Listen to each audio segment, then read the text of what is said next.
बहुत समय पहले उत्तर प्रदेश के एक छोटे से कस्बे में, जहां गंगा की सहायक नदी बहती थी और शाम को मंदिर की घंटियां बजती थीं, वहां एक लड़की रहती थी जिसका नाम था प्रिया। प्रिया की उम्र 28 साल थी। शादी को 4 साल हो चुके थे। पति का नाम अनिल था। सरकारी नौकरी में क्लर्क। सादा इंसान लेकिन बहुत प्यार करने वाला। दोनों की एक बेटी थी, 3 साल की आराध्या। घर छोटा था लेकिन हंसी से भरा। प्रिया सुबह उठती, चाय बनाती, आराध्या को स्कूल के लिए तैयार करती, अनिल को टिफिन देती और खुद एक छोटे से स्कूल में पढ़ाने जाती। जीवन साधारण था लेकिन मीठा था। प्रिया अक्सर कहती, भगवान ने जो दिया वही बहुत है। फिर एक शाम सब बदल गया। अनिल ऑफिस से लौट रहा था। बारिश हो रही थी, सड़क फिसलन भरी थी। एक ट्रक ने स्पीड में ओवरटेक किया और एक्सीडेंट हो गया। अस्पताल पहुंचते पहुंचते अनिल ने दुनिया छोड़ दी। प्रिया को फोन आया, आपकी पति की मौत हो गई। प्रिया फोन गिरा दिया। आराध्या रो रही थी। प्रिया बस चुप खड़ी रही, आंसू भी नहीं निकले, जैसे सब कुछ अंदर ही जम गया हो। अगले दिन अंतिम संस्कार।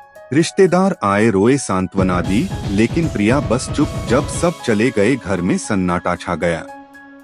आराध्या पूछती, पापा कब आएंगे? प्रिया जवाब नहीं दे पाती। रात को वह बिस्तर पर लेटती, अनिल की तस्वीर देखती और सोचती, यह सब क्यों हुआ? मैंने क्या गलत किया? नींद नहीं आती, खाना नहीं लगता, शरीर कमजोर होता गया। स्कूल जाना बंद हो गया, पैसे खत्म होने लगे। रेंट का समय आया। मकान मालिक ने कहा, प्रिया जी किराया 2 महीने का बाकी है। प्रिया के पास कुछ नहीं बचा। एक दिन आराध्या बीमार पड़ गई, बुखार बहुत तेज। प्रिया उसे गोद में लेकर अस्पताल ले गई।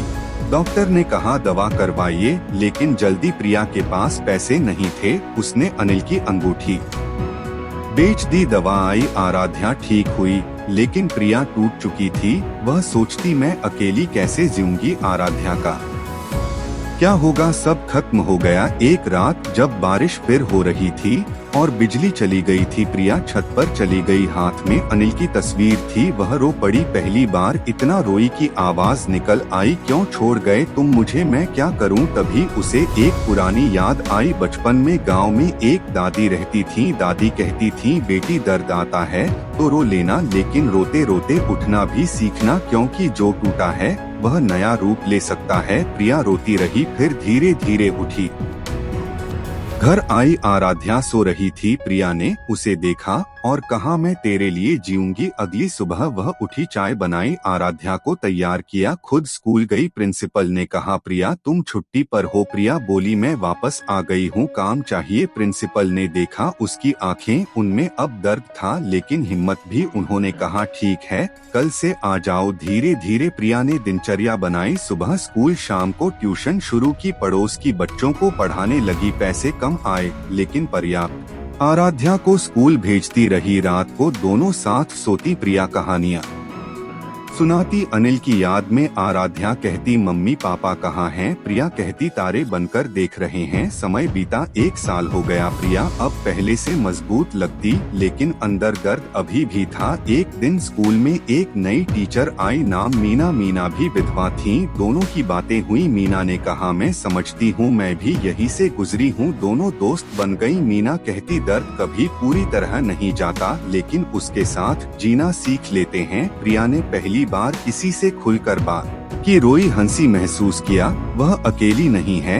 एक शाम प्रिया नदी किनारे गई, वहाँ बैठी, पानी बह रहा था। प्रिया ने सोचा, पानी भी बहता है, रुकता नहीं, दर्द भी बहता रहेगा। उसने अनिल की तस्वीर निकाली, बोली, तुम जहाँ हो खुश रहो, मैं और आराध्या ठीक हैं। आंसू गिरे लेकिन अब वे हल्के थे। धीरे धीरे प्रिया ने छोटा सा काम शुरू किया। घर पर टिफिन सर्विस, महिलाओं को पढ़ाती, बच्चों को पढ़ाती। पैसे आने लगे, घर का रेंट चुकता। आराध्या बड़ी हुई, स्कूल में अच्छे नंबर लाती। प्रिया अब मुस्कुराती। लोग कहते, प्रिया दीदी कितनी मजबूत हैं। 5 साल बीत गए। आराध्या 8 साल की हो गई। एक दिन स्कूल से आई और बोली, मम्मी टीचर ने कहा मैं अच्छी स्टूडेंट हूँ। प्रिया ने गले लगाया, आंसू आ गए। उस रात प्रिया छत पर गई, तारे देखे, बोली, अनिल देख रहे हो हम जी रहे हैं। एक दिन प्रिया को एक पुराना पत्र मिला। अनिल ने लिखा था, शादी के समय प्रिया, अगर कभी मैं न रहूं तो याद रखना तुम बहुत मजबूत हो। आराध्या का ख्याल रखना, मैं हमेशा तुम्हारे साथ हूँ। प्रिया ने पत्र पढ़ा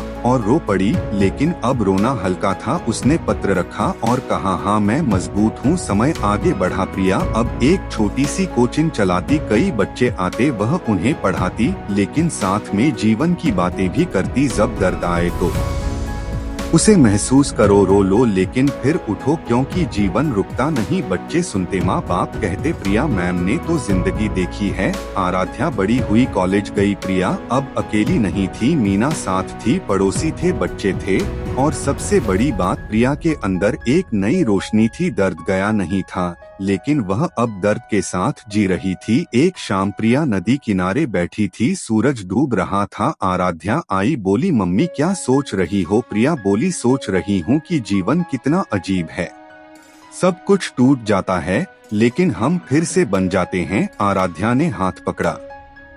दोनों ने सूरज डूबते देखा। प्रिया के मन में अब कोई सवाल नहीं था, बस एक शांति थी। दोस्तों, प्रिया की कहानी खत्म नहीं हुई, वह आज भी जी रही है, उसी कस्बे में, उसी नदी के किनारे। उसने कभी अमीर बनने की कोशिश नहीं की, बस जीना सीखा, दर्द से निकलकर नई जिंदगी बनाई, और समझा कि जब सब कुछ टूट जाता है तब भी कुछ बाकी रहता है, हमारी हिम्मत, हमारा प्यार, हमारी उम्मीद। अब हम इस कहानी को और लंबा करते हैं, क्योंकि तुमने कहा था 4 गुना बड़ी। तो चलो अब प्रिया की पूरी जर्नी डिटेल में देखते हैं।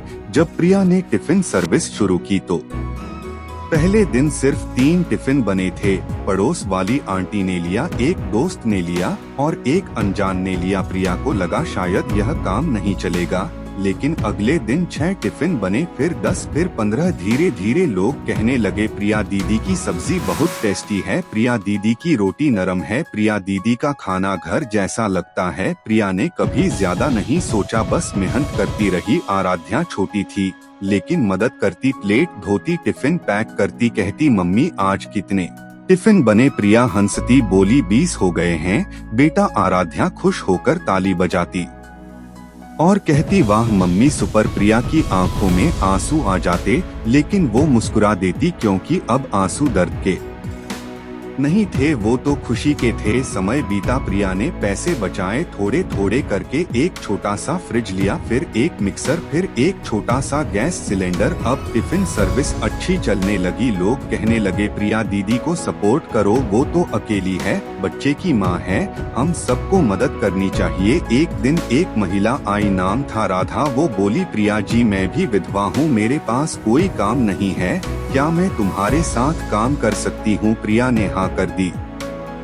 राधा आ गई, दोनों मिलकर काम करने लगे। अब टिफिन 50 तक पहुंच गए, फिर 100, फिर 150। प्रिया ने एक छोटा सा कमरा किराए पर लिया, वहां किचन बनाया। अब टीम बन गई, 4 महिलाएं और प्रिया मिलकर काम करती। सबकी अपनी अपनी कहानियां थीं, सबने दर्द देखा था, लेकिन अब सब साथ में हंसती थीं। एक दिन प्रिया ने कहा, चलो हम अपना नाम रखते हैं शक्ति किचन, क्योंकि हम सब शक्ति हैं। राधा हंसकर बोली, हाँ दीदी, हम टूटकर भी खड़ी हो गई हैं, अब हमारा नाम शक्ति है। शक्ति किचन चल पड़ी, लोग दूर दूर से ऑर्डर करने लगे। प्रिया ने मोबाइल नंबर दिया, व्हाट्सएप ग्रुप बनाया। लोग कहते, प्रिया दीदी का खाना तो दिल को छू जाता है। आराध्या अब बड़ी हो गई थी, क्लास 5 में थी। एक दिन स्कूल से आई, बोली, मम्मी आज टीचर ने कहा तुम्हारी मम्मी बहुत अच्छी इंसान है। आराध्या ने गले लगाकर कहा, मम्मी मैं तुम पर बहुत गर्व करती हूँ। प्रिया की आंखें भर आईं, लेकिन वो बोली, बेटा मैं तुम पर गर्व करती हूँ, क्योंकि तुमने कभी शिकायत नहीं की, हमने साथ मिलकर इतना कुछ किया है।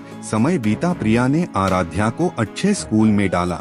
आराध्या अच्छे नंबर लाती रही, प्रिया की कोचिंग भी चलने लगी। अब बच्चे आते थे, पढ़ाई के साथ जीवन की बातें भी सीखते। प्रिया कहती, बेटा जब दर्द आए तो उसे भागो मत, उसका सामना करो, रो लो, लेकिन फिर उठो, क्योंकि जिंदगी रुकती नहीं। बच्चे सुनते और बड़े होकर कहते, प्रिया मैम ने हमें जिंदगी सिखाई है।